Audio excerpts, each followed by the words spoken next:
자, 오늘 성령의 열매 시리즈 마지막 시간으로 절제의 열매에 대해서 우리가 함께 말씀을 보도록 하겠습니다. 여러분, 절제 그러면 여러분은 그 단어의 의미가 무엇이라고 여러분들은 지금 알고 계십니까? 절제. 아마 많은 경우 절제 그러면 뭔가를 하지 않는 것, 멈추는 것, 이런 것들을 아마 일반적으로 우리는 절제 그러면 그 의미를 아마 우리가 떠올리게 될 것입니다. 그런데 오늘 성경은 통해서요, 우리들에게 이 절제의 의미를 알려주고 계시는데, 여러분이 아시는 것처럼 절제라는 의미는요, 제어한다, 억제한다라는 사전적인 의미가 있습니다. 제어한다, 그다음에 억제한다. 그런데요, 이걸로 끝나는 것이 아니라 거기에는 치유한다, 온전케 한다라는 의미가 함께 내포되어 있습니다. 그러니까 절제라는 단어는 제어하고 억제하여서 치유하고 온전케 하는 것, 이런 합성어라는 의미죠. 계속 자기를 좀 살피면서 온전한 방향으로 가도록 통제하는 것이 절제라는 말입니다. 예를 들어서 여러분들이 몸무게가 자꾸 늘고 있어요. 그럼 몸무게를 줄이기 위해서는 우리는 어떻게 합니까? 고칼로리 음식이나 패스트푸드, 정크푸드라고 그러죠. 정크푸드 같은 것들을 계속해서 우리가 먹는다라면요, 우리는 우리 몸을 계속적으로 망치는 결과를 우리가 초래하게 됩니다. 이때 우리는 먹는 것을 조절하여서 온전한 방향으로 나아가는 것을, 그래서 그때 절제라고 우리가 이야기를 하는 것입니다. 또한 만약에 여러분들이 내일 아침 일찍 일어나야 된다라고 한번 우리가 생각해 보도록 하겠습니다. 만약에 내일 여러분들이 좀 일찍 일어나야 된다라고 하면요, 전날 밤에 우리는 분명 일찍 자야 된다라는 거예요. 그러니까 이 절제라는 건요, 그냥 억압하고 제어하는 걸로 끝나는 것이 아니라 그러한 행동을 통해서 내가 좀 더 올바른 방향으로 나의 자신을 통제해서 나갈 수 있도록 하는 데까지가 바로 그게 절제의 그 의미라는 것이죠. 그러니까 내일 아침에 일찍 일어나려면요, 전날 밤에 여러분들을 잠을 못 자게 방해하는 것들, TV라든지 드라마, 아니면 예능 프로, 어떤 분들은 컴퓨터에 들어가서 게임이든 나름대로 밤에 일찍 자지 못하도록 만드는 부분들을요, 우리 스스로가 제거해야지만 우리가 다음 날 일찍 일어날 수가 있다라는 거예요. 자, 그러면 여기서 끝난다면 제어하는 걸로 끝나는데, 그렇다면 우리가 가끔씩은 늦게 자도 일찍 일어날 수 있어요. 그렇죠? 그런데 문제가 무엇이냐면요, 늦게 자면 일찍 일어나잖아요. 그럼 하루 종일 피곤한 상태에서 우리가 생활을 해야 한다라는 것입니다.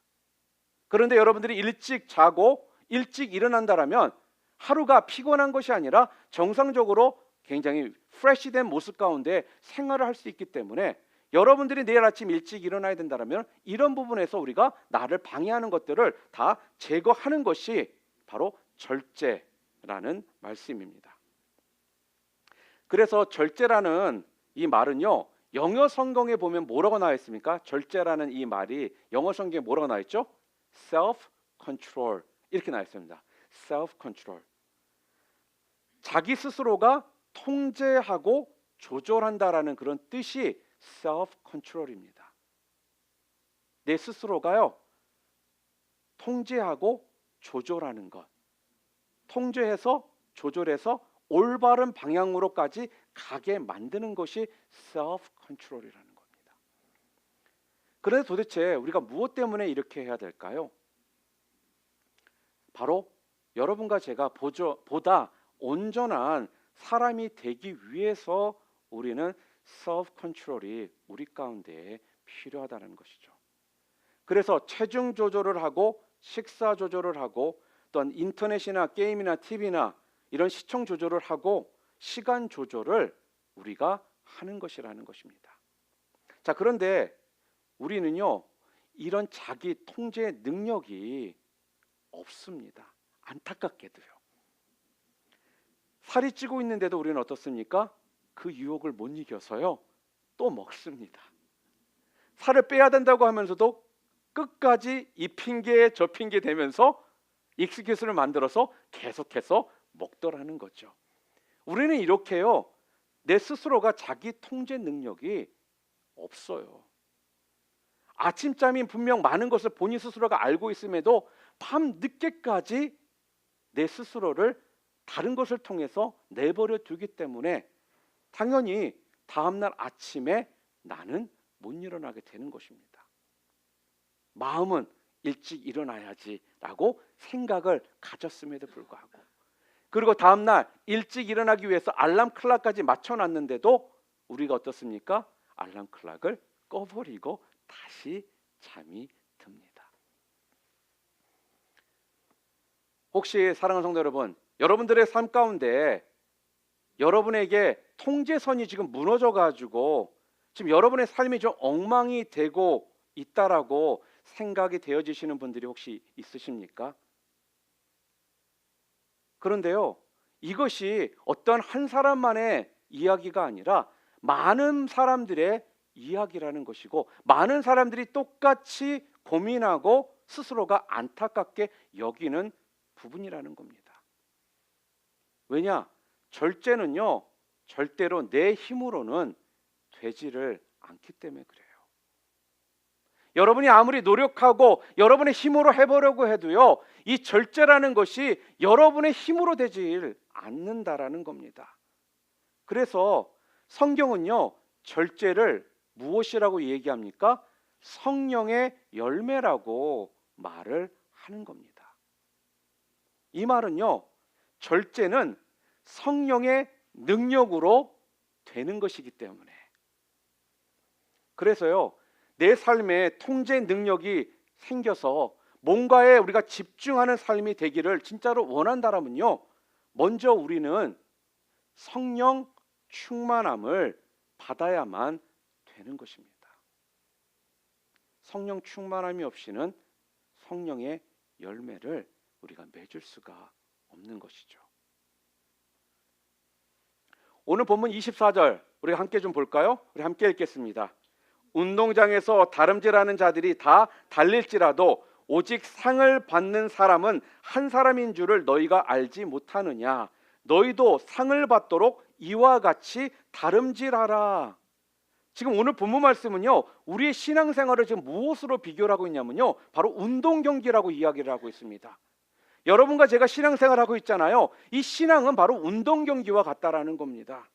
여기에서 운동장이라는 이 헬라어는요, 스타디온이라는 단어입니다. 스타디온.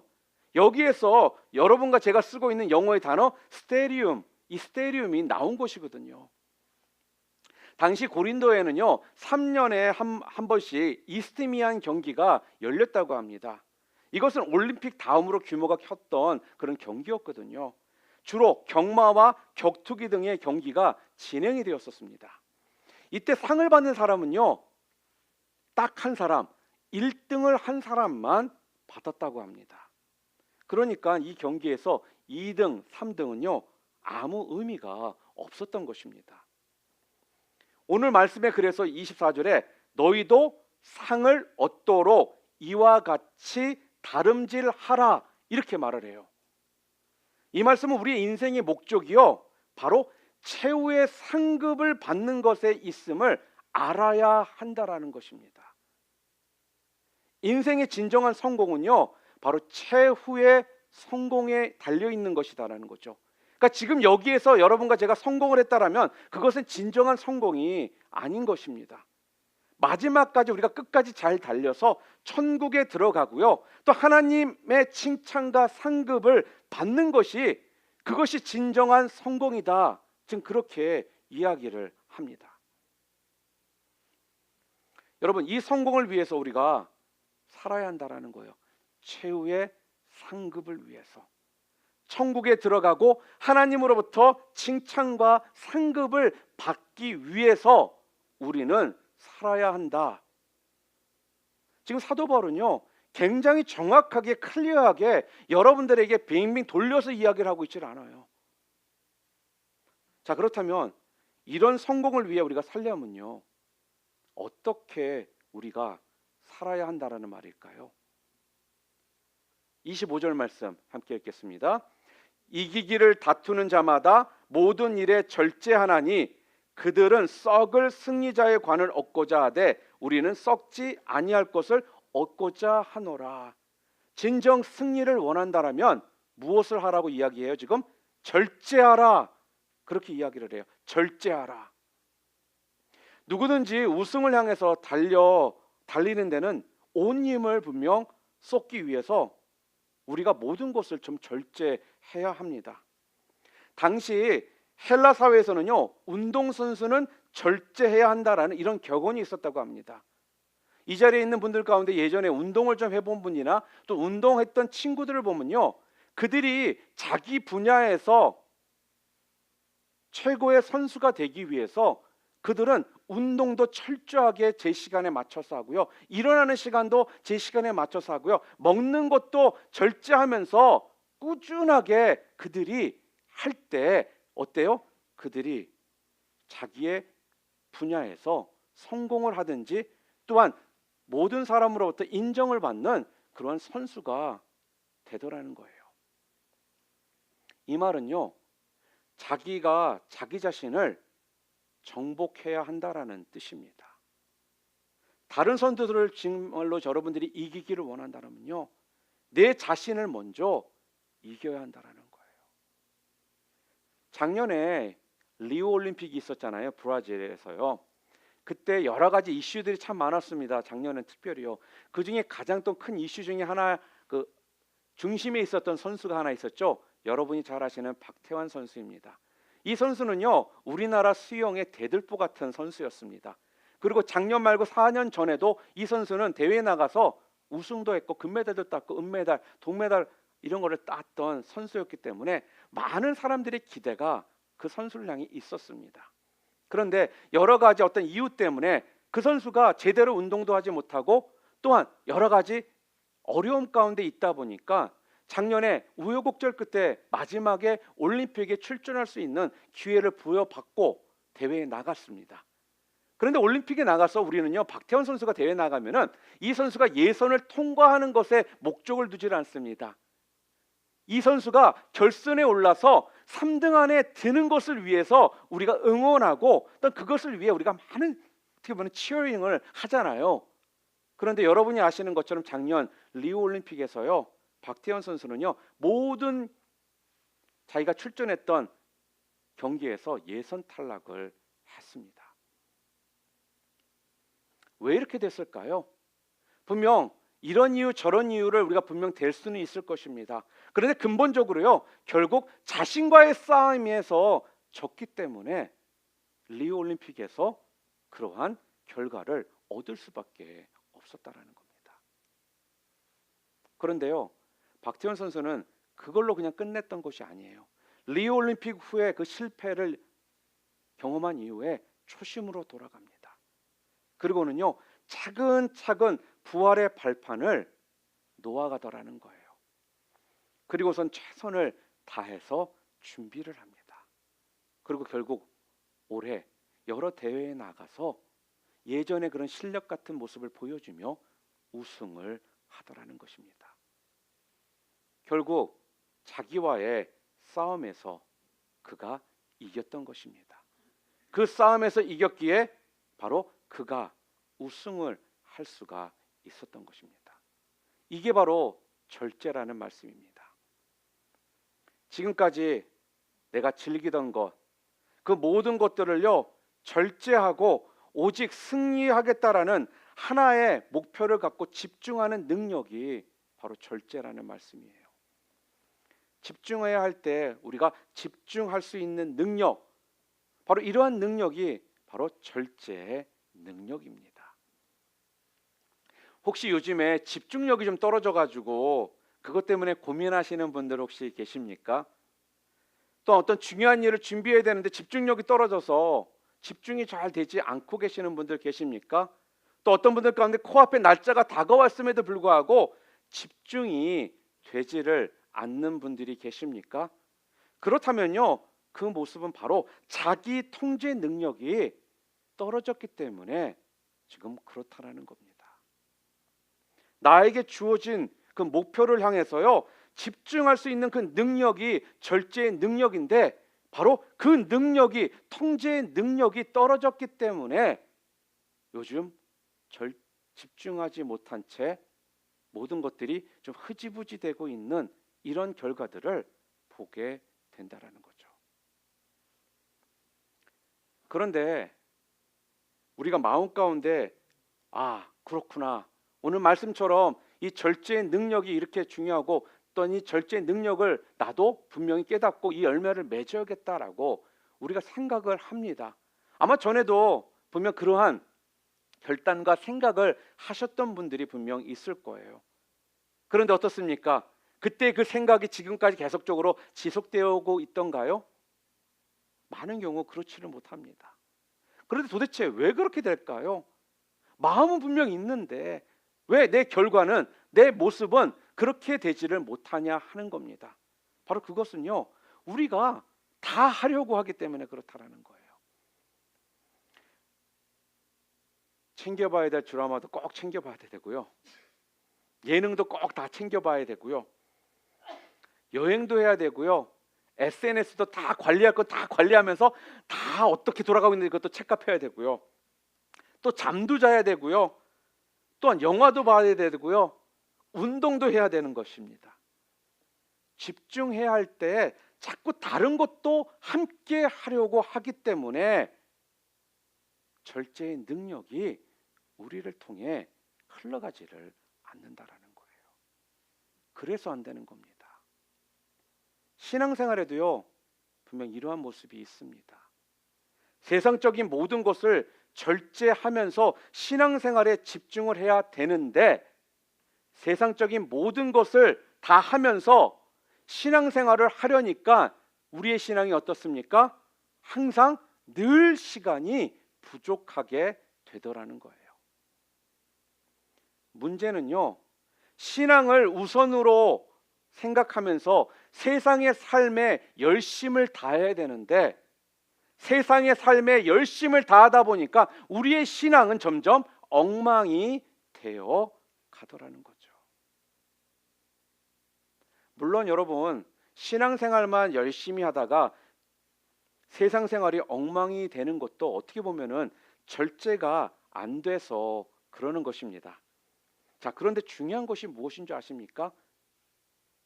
지금까지 살아가면서요, 신앙생활 때문에, 신앙에 집중했기 때문에 삶이 엉망이 된 사람은 한 사람도 없더라는 거예요. 이단에 빠진 분들 빼놓고.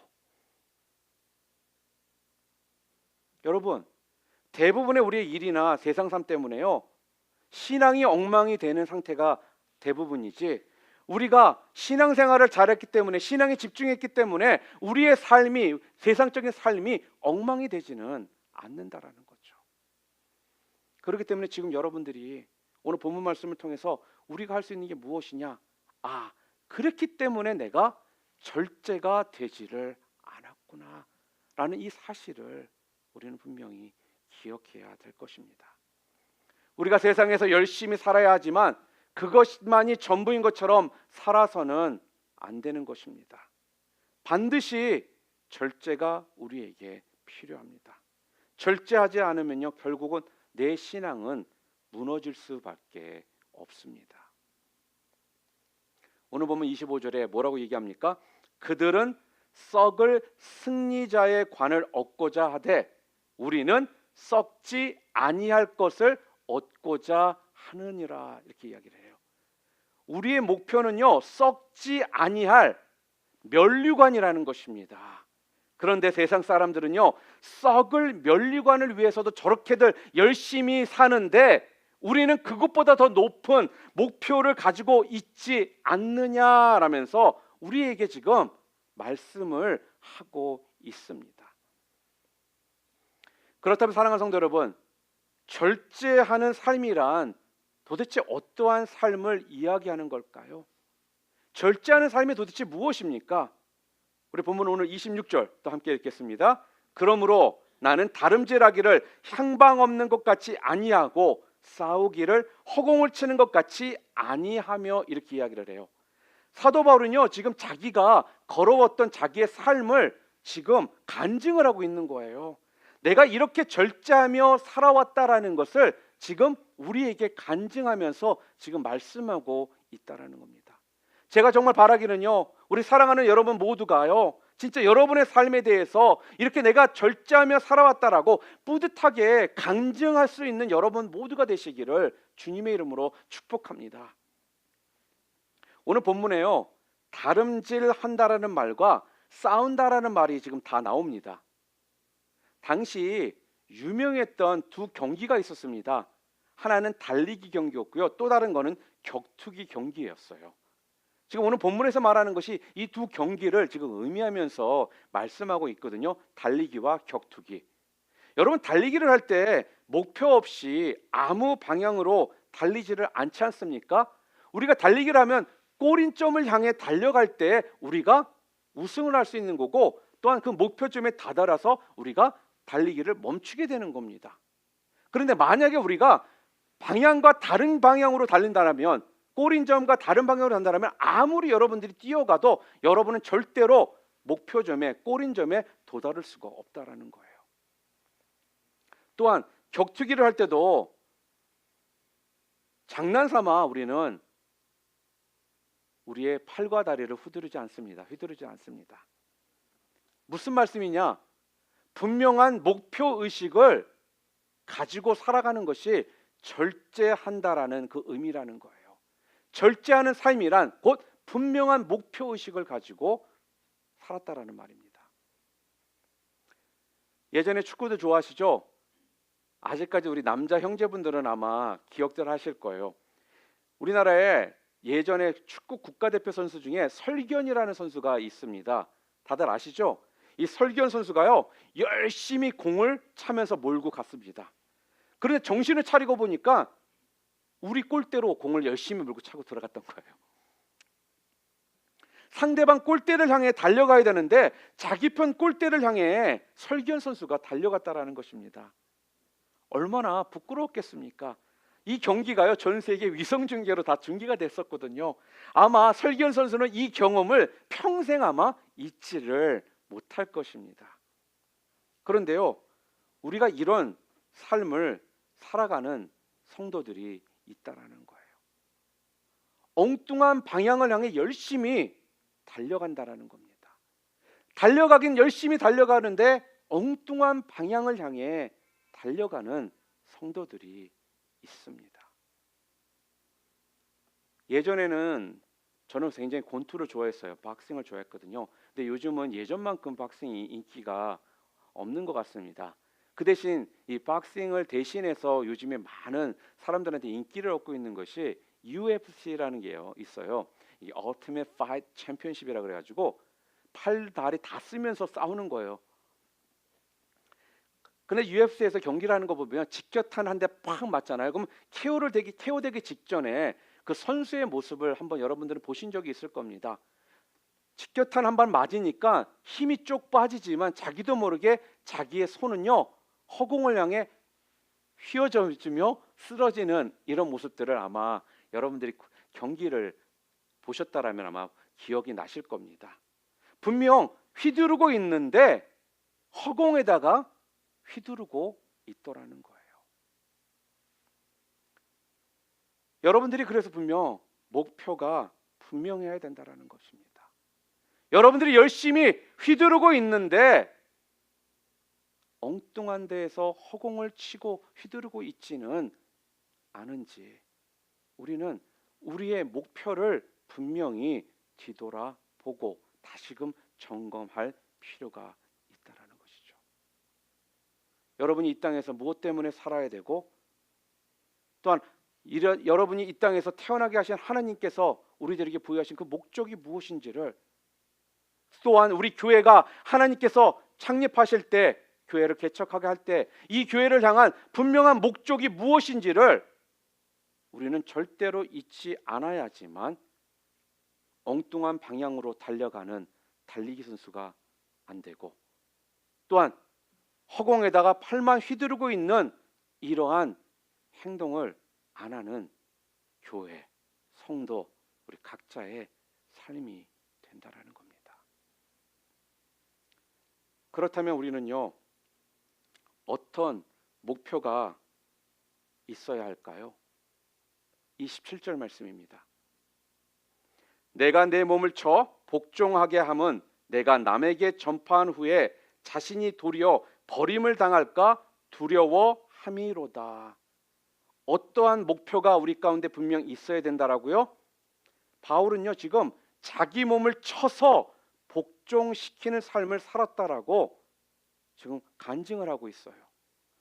여기서 내 몸을 친다라는 말은요 눈 아래 부위 곧 우리의 가장 약한 부분 급소를 친다라는 거거든요.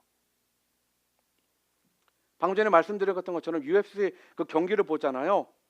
갑자기 어느 순간 한 방을 그냥 맞았는데 상대방 선수가 힘없이 푹 쓰러지는 이런 장면들을 아마 보셨을 거예요. 그렇게 등치가 크고 거대했던 선수들도요 그 한 방에 KO가 되더라는 거죠. 정면으로 한 방 먹이듯이 자기 급소에 그렇게 한 방을 먹은 것입니다. 바로 이것이 절제하는 삶이라는 겁니다. 자기가 그렇게 절제하는 이유를 지금 오늘 성경은 무엇이라고 얘기해요?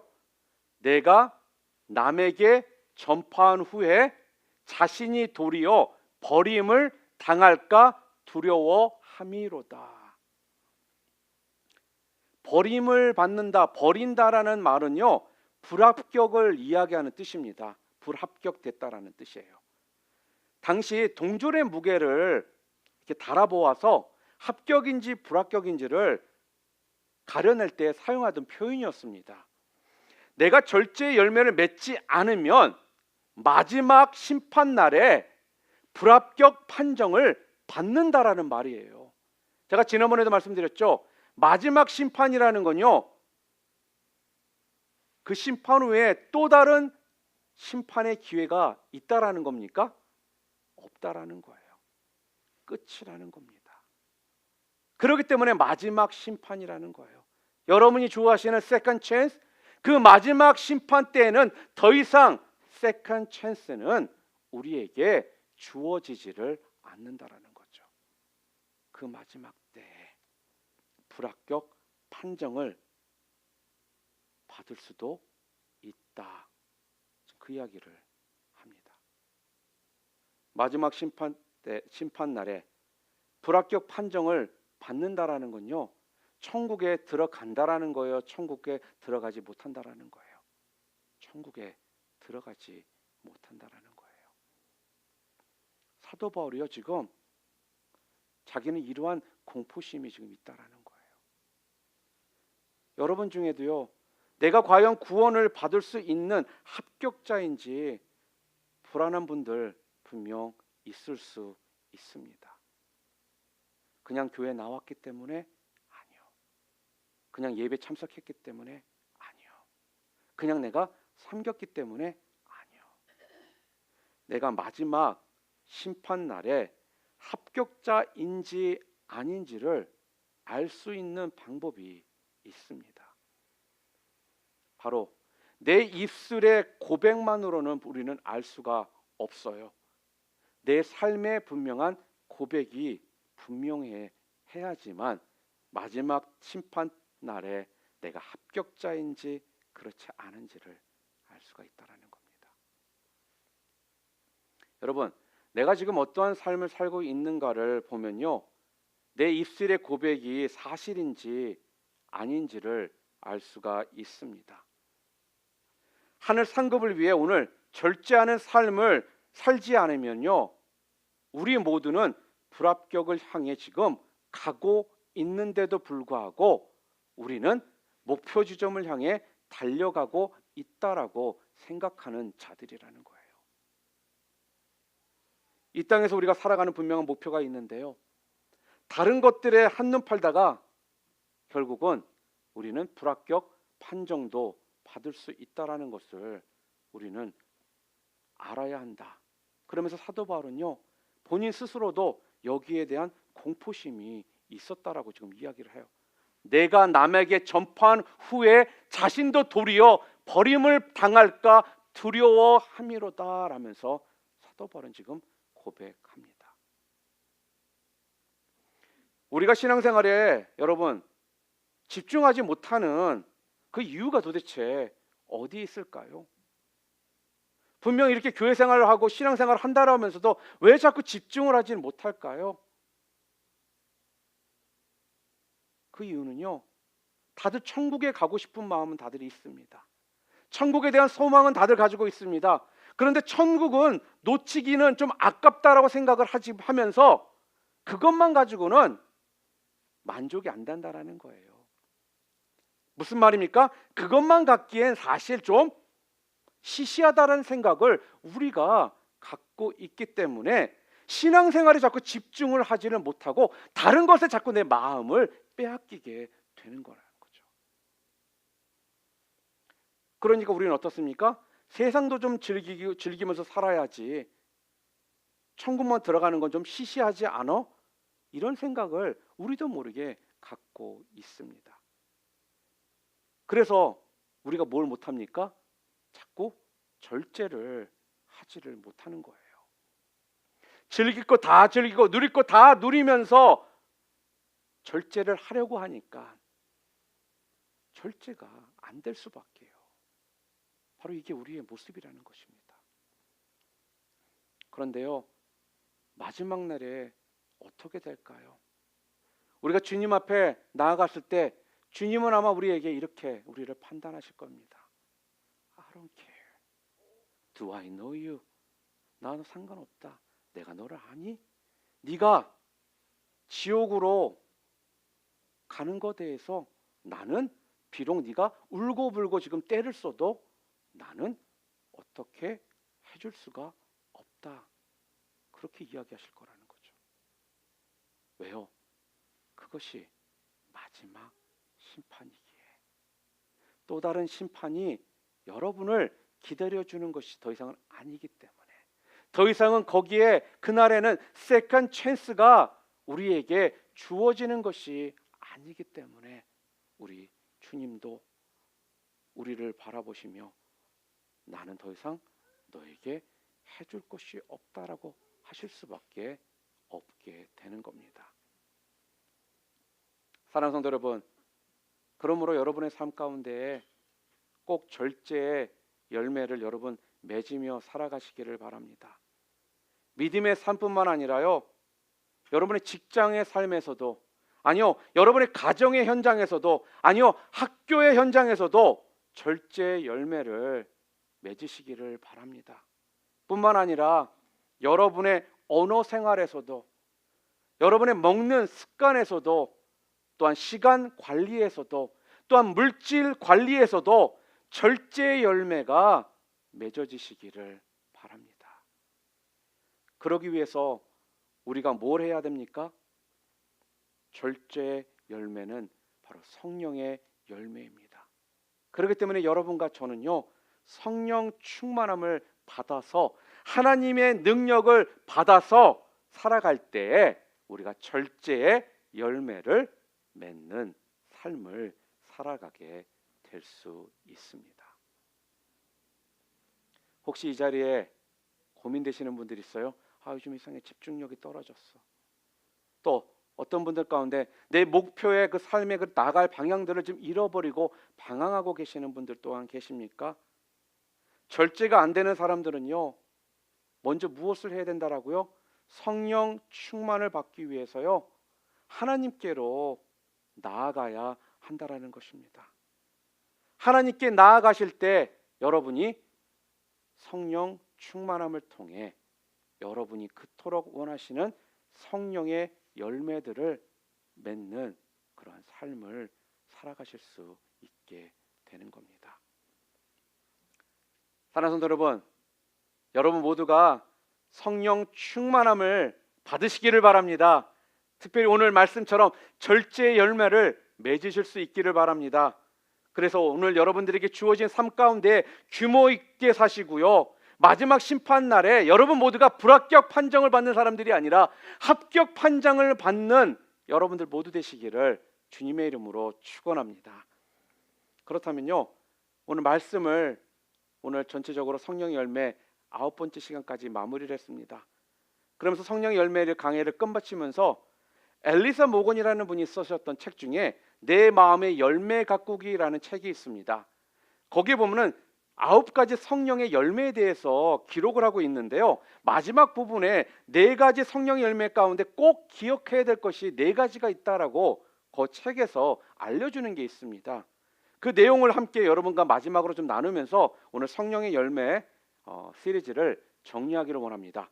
거기서 성령의 열매에서 꼭 기억해야 될 4가지 중에 첫 번째는 무엇이냐? 바로 열매에는 품질이 있다라는 거예요. 품질. 여러분 가장 먼저 생각해야 할 것은요, 이 열매가 진짜 열매인가 아닌가를 점검해야 된다라는 거예요. 여러분이 과일을 사러 가잖아요. 그러면 우리가 원하는 거는 품질이 좋은 과일, 그런 과일들을 원한다라는 겁니다. 마찬가지로요, 여러분들 가운데 진짜 열매인지 아닌지를 우리가 분명 점검해야 되는데, 진짜처럼 보이지만 가짜인 열매가 제법 많습니다. 제가 일본에 선교를 가면서 매번 느끼는 것 중에 하나가 뭐냐면요, 일본 사람들은요, 음식이나 그런 과일들을요, 모조품, 가짜로 플라스틱이나 이런 걸로 통해서 만들어 가지고 진열을 해놓은 데가 참 많아요. 그런데 그 가짜들이, 모조품들이 진짜보다 더 진짜처럼 보일 때가 많이 있더라고요. 그런데요, 아무리 그 모조품이 진짜보다 더 진짜처럼 보일지라도 우리는 그 열매를요, 먹을 수가 없다라는 거예요. 진짜처럼 보일지라도 그것이 가짜이기 때문에 먹을 수가 없는 것입니다. 우리의 삶 가운데서도 바로 이런 열매들을 우리가 맺고 있을 수가 있기 때문에 우리의 열매의 품질을요, 그래서 우리는요, 분명히 점검해야 한다라는 거예요. 진짜 같지만 가짜인 열매. 사랑하는 것 같은데 사랑이 아니라 욕망이 더 많이 보여지는 사랑의 열매. 기쁨은 기쁨인 것 같은데 세상적인 기쁨인 가짜 기쁨이 있습니다. 또한 화평이 아니라 인간적인 만족인 화평의 열매가 있다라는 거예요. 또한 겉으로는 오래 참는 것 같은데 오래 참음의 열매인 것처럼 보이는데 사실은 속으로 지금 벼르고 있을 때가 있다는 겁니다. 그리고 자비를요, mercy, 자비를 베푸는 것 같은데요, 그 열매를 맺은 것 같이 보이는데요, 속에는 자기 자랑이 숨어 있습니다. 또한 양선을 베풀긴 하는데 선을 행하긴 행하는데 어느 정도 선에서 선을 끝내는, 선을 행하는 걸로 만족하는 그러한 열매도 있다라는 거죠. 그리고 충성은 충성의 열매인데 눈에 보이는 것에만 충성을 하는 열매도 있습니다. 온유는 온유의 열매 같은데 비굴함과 구분이 안 될 정도로 아무에게나 무릎을 꿇어 버립니다. 마지막으로 절제하기는 절제하는 것 같은데 절제의 열매인 것 같은데 강박관념으로 하는 경우가 있다라는 거죠. 그래서 우리는요, 우리가 가지고 있는 그 열매의 품질을 다시금 점검하는 것이 중요합니다. 또한 두 번째로 열매의 양입니다. 양. 성령의 열매에서 우리가 잊지 말아야 하는 것이 무엇이냐면요, 열매는 골고루 맺혀져야 한다는 사실이에요. 9개의 열매가요, 한 송이 그런 포도송이처럼요 자라나야 한다라는 것입니다. 여러분, 포도를 먹을 때 알이 가득한 포도를 보면요, 먹을 때 기분도 좋고 신이 납니다. 그런데 포도송이를 하나 받았는데 포도송이가 듬성듬성 포도가 있다라면요, 먹긴 먹지만 왠지 좀 기분이 찝찝해요. 벌레 먹어서 이런 건가? 아니면 이 포도송이가 뭔가 문제가 있어서 듬성듬성 자란 건 아닌가라는 생각이 든다라는 겁니다. 그래서 항상 열매의 양을요 점검해야 되는 거예요. 나의 열매 중에 혹시 빠져있는 열매가 있는지를 항상 점검해서 그 부족한 열매가 맺혀질 수 있도록 해야 하는 것이 두 번째 중요한 성령의 열매라는 사실입니다. 그리고 세 번째로는요, 성령의 열매에서 중요한 건 지속적인 성장이 있어야 됩니다. 제가 여러분들에게 자주 하는 말 가운데 이런 말 있죠. 자꾸 옛날 얘기하지 말라고요. 제가 이 이야기를 왜 할까요? 옛날에 이야기하면요, 옛날에 신앙생활 열심히 하고 옛날에 성령 충만했고 옛날에 이 얘기 다들 하세요. 그런데 가장 중요한 거는 옛날의 내 모습이 아니라 지금 right now, 지금 현재 여러분의 모습이 어떤지를 우리는 분명 점검해야 된다는 것입니다. 그래서 지속적인 성장이 그토록 우리들에게 중요한 거예요. 성령의 열매는 한순간 그냥 맺혀졌다가 끝나는 것이 아니라 계속적으로 맺혀질 수 있어야 하기 때문에 그렇습니다. 그런데 우리의 신앙이 왜 자꾸 침체가 됩니까?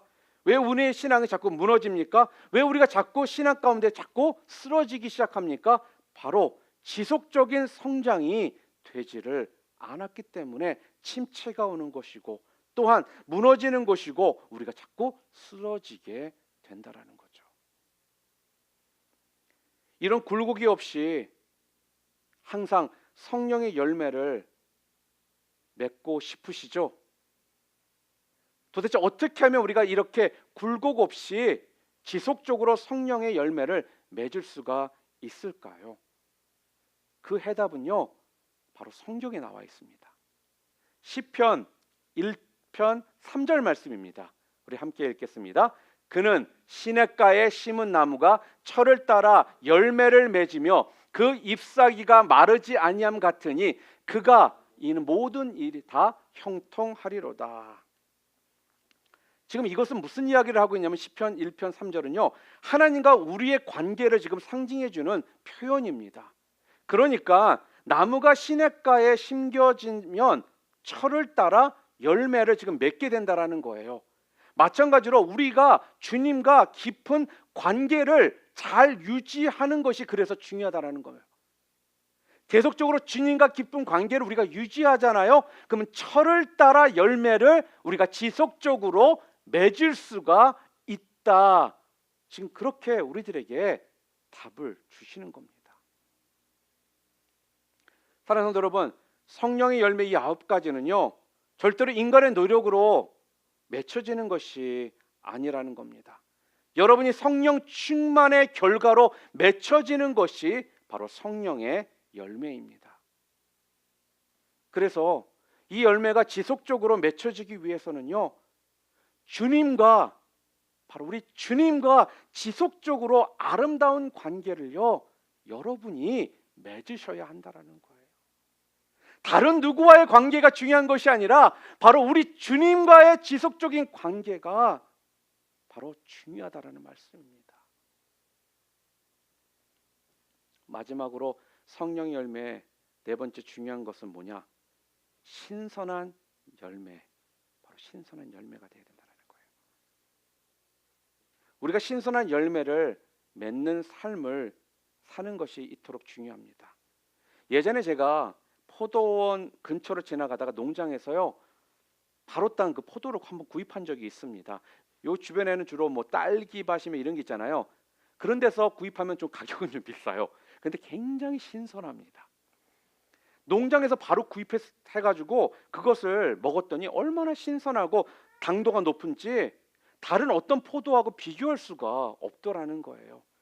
이처럼요 매일 매 순간마다요 우리는 항상 신선한 열매를 맺기로 결단을 해야 한다는 것입니다.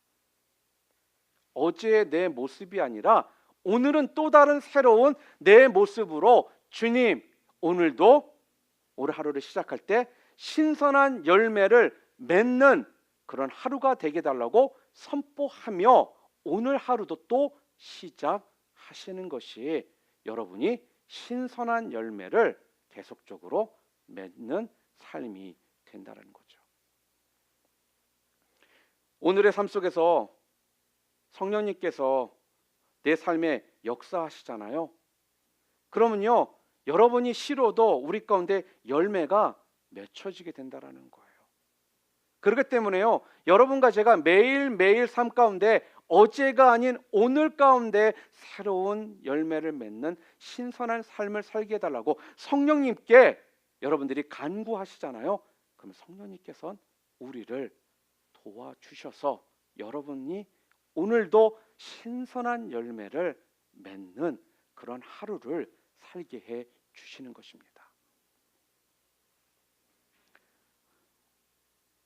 우리는 이 네 가지를 분명 기억해야 합니다.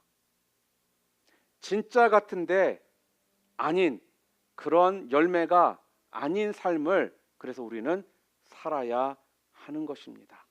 열매의 품질, 진짜 같은데 진짜가 아닌 것을 살지 않도록. 또한 9가지 열매가요, 한 송이 안에서 풍성이 주렁주렁 달려있는 이런 풍성한 열매를 우리는 맺으며 살아야 한다는 것입니다. 그리고 한 번 맺고 끝나는 것이 아니라 계속 열매를 우리는 맺으며 살아가야 합니다. 그리고 마지막으로 오래된 열매로 여러분 만족하는 것이 아니라 날마다 신선한 열매를 여러분들이 맺고 살아가실 수 있기를 바랍니다. 여러분들이요, 오늘 말씀처럼 진짜 성령의 열매를 여러분들이 맺기 시작하잖아요. 그러면요, 여러분은 균형 있게 풍성한 열매를 맺을 수가 있게 되는 것입니다. 언제요? 시냇가에 심은 나무가 계속적으로 열매를 맺는 것처럼 하나님과 주님과 여러분의 지속적인 깊은 관계를 통해서 여러분은 분명 열매를 맺으실 수 있습니다. 그리고 날마다 신선한 열매를 맺으셔서요, 여러분 삶에서 바로 예수님의 그 인격과 예수님의 그러한 향기가 믿음의 사람들로서 흘려보내고 나눠줄 수 있는 그러한 여러분들이 다 되시기를 주님의 이름으로 축복합니다.